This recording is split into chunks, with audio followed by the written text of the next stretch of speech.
इन्किलाब जिंदाबाद, डॉक्टर बाबासाहेब आंबेडकरांचा। तासगाव शहर बंदला चांगला प्रतिसाद। दिल्ली येथे झालेल्या विद्यार्थ्यांवरील लाठी हल्ल्याचा तीव्र निषेध आणि लोकशाहीमध्ये शांततापूर्ण मार्गाने आपले विचार मांडणे आणि आंदोलन करणे हा प्रत्येक नागरिकांचा व विद्यार्थ्यांचा मूलभूत अधिकार आहे।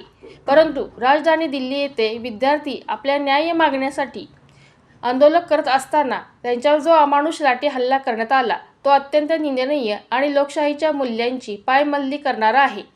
शिक्षणासाठी आणि हक्कासाठी आवाज उठवणाऱ्या तरुण पिढीवर अशी दडपशाही करणे म्हणजे देशाच्या भविष्याला उद्ध्वस्त करण्यासारखे आहे।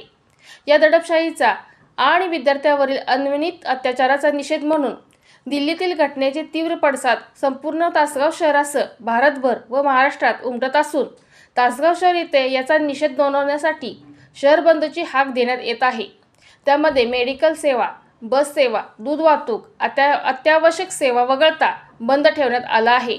हे आंदोलन तासगाव तालुका सुधार समिती व वंचित बहुजन आघाडी यांच्या वतीने भारतरत्न डॉक्टर बाबासाहेब आंबेडकर पुतळ्यासमोर करण्यात येत आहे, असे सांगताना तालुका सुधार समितीचे अध्यक्ष संदेश भंडारे म्हणाले की बरोबर आंदोलनामध्ये ज्या आमच्या विद्यार्थ्यांच्या वरती दिल्लीमधल्या असो किंवा महाराष्ट्रभर जे आंदोलन चालू आहे त्या आंदोलनामध्ये विद्यार्थ्यांच्यावर खोटे गुन्हे दाखल केलेले आहेत। ते गुन्हे सरकारनं मागे घ्यावेत। तासगावकरांना, तासगाव तालुक्यातील सर्व व्यापारी बांधवांना सुद्धा आमचा या ठिकाणी हात जोडून कळकळीची विनंती आहे। हा जो बंद आहे तो विद्यार्थ्यांच्या उज्ज्वल भविष्यासाठी बंद आहे। हा जो बंद आहे तो देशप्रेमासाठी बंद आहे। देशद्रोह्यांच्या विरोधातला हा जो बंद आहे त्याला आपण सगळ्यांनी सहकार्य करावं, शांततेचा बंद पाळावा ही आपल्या सगळ्यांना आवाहन आहे।